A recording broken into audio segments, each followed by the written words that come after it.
এখন সময় বলছে 4টে বাজে, 4:05 এরকম। ওদিকে ডুগু ঘুমাচ্ছে, আমিও শুয়েছিলাম।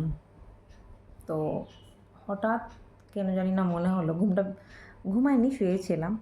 তো হঠাৎ মনে হলো যে বাড়িতে একটা ফোন করি। তো ফোন করছি বাড়িতে, মাকে ফোন করলাম, দিদিকে করলাম, গোপালদাকে করলাম। তো কেউই ফোন ধরলো না। আমার না জানি কেন বারবার মনে হচ্ছে ওরা হয়তো আসছে, মানে আমাকে জানায়নি।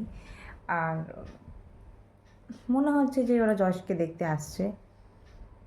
তো আমি সুরজিৎকে, ও তো ঘুমিয়ে পড়েছিল। এখন আমি ঘর থেকে বাইরে এসে গেছি, ফোন এসেছিলো বলে। ঘুমাচ্ছে যশ।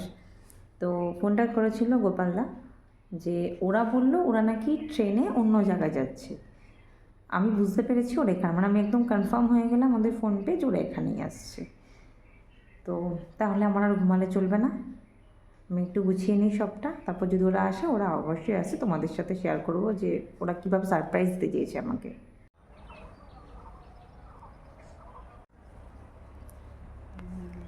কুটু পুটু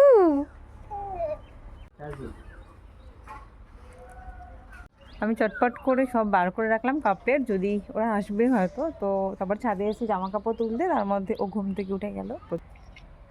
আর আমি এই তো শুয়ে আছি। ভালো ঘুমিয়ে না ডে ঘুমাও। দিদি কই? দিদি ওই দিয়ে গেছে, কথা বলছি। মা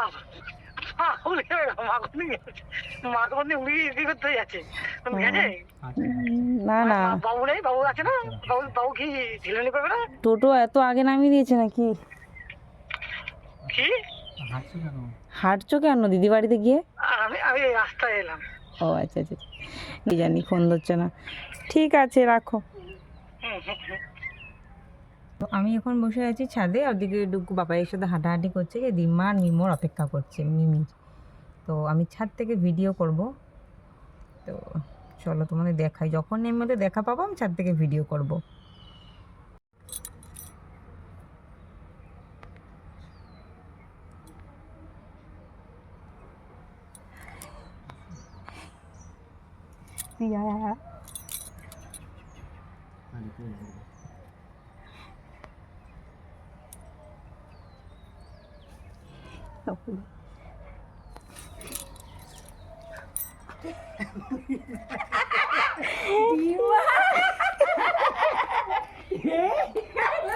তো ওরা ভেবেছিল আমাকে সারপ্রাইজ দেবে, কিন্তু আমার কেন জানি না তখনই মনে হয়েছিল যে ওরা আসতে পারে, যখন ওদের সাথে লাস্ট কথা হয়েছিল।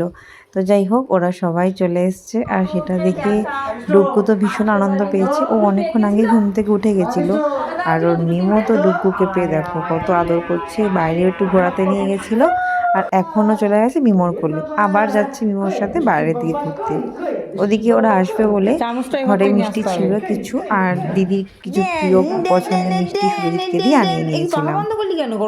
আর ওরা এসে আগে জল খাচ্ছে, ওদের নাকি গলা শুকিয়ে গেছে। তো আমি শরবত করতেই যাচ্ছিলাম, ওখানেই শরবত বানাচ্ছিল। তার আগে ওরা এমনি একটু প্লেন জল খেয়ে নিল। আর এখন আমি মিষ্টিগুলোকে নিয়ে যাচ্ছি ঘরে। ওরা আসার সাথে সাথে আমি মিষ্টিগুলোকে সাজিয়ে রেখেছিলাম।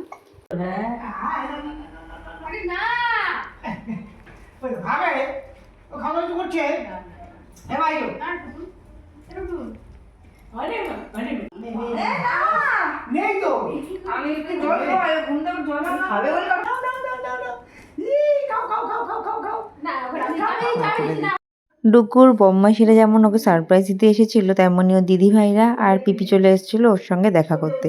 যেহেতু অনেক দিন ওদের সঙ্গে দেখা হয় না ওর ভাইয়ের, এই জন্য দিদিভাইরা চলে এসেছিলো ভাইয়ের সাথে দেখা করতে। দেখি সুরজিৎ বসিয়ে দিয়েছে একটু পপকর্ন, চায়ের সাথে পপকর্ন খাবে বলে। আর দেখো সুরজিৎ পুরো রেডি করে দিয়েছে। ওদিকে ডুকু পিপির সাথে বাইরে যাবে বলে হাত দেখাচ্ছিল যে ও পিপির সাথে বাইরের দিকে যাবে। ও এখন দেখায় ও কোন দিকে যেতে চাইছে। যাই হোক, পিপি ওকে এখন আমাদের বষ্টমের কাছে নিয়ে যাচ্ছে। যাই হোক, বষ্টমের সাথে তোমাদের এখনো পরিচয় করানো হয়নি, নেক্সট কখনো পরিচয় করিয়ে দেবো।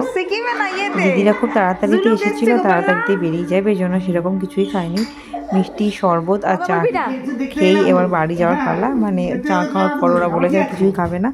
বলেছিলাম যে বাড়িতে বলেইছিল যে বাড়িতে আলু রাখাই আছে, আর তার সাথে অল্প একটু ময়দা মেখে নিলে লুচি আর একটু আলুর দম হয়ে যাবে। কিন্তু বললো না, ওরা সবে মাত্র খেয়েই বেরিয়েছে, শুধুমাত্র যশের সাথে দেখা করতে এসছে। ওদিকে দিদিভাইদের পেয়ে ও বিজয় খুশি, দেখো বল নিয়ে কেমন দিদিভাইদের সাথে খেলছে আর কেমন পা দিয়ে মারছে।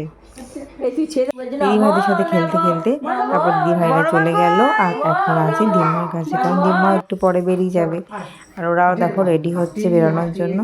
আর এখন একটু যাওয়ার আগে নিমোর সাথে ডুকু খেলছে।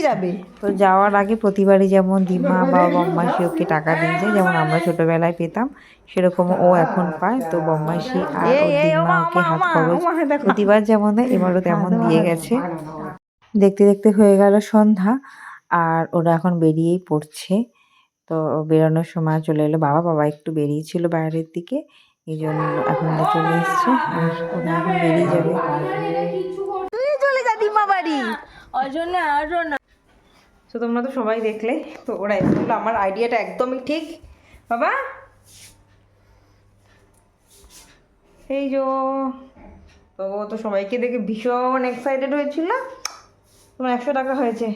হ্যাঁ, এটা তোমার 100 টাকা। দিম্মা দিয়ে গেছে, বম্মাসি দিয়ে গেছে। তুই কি করবি? তুই ব্যাংকে রাখবি? তুই ব্যাংকে রাখবি বাবা?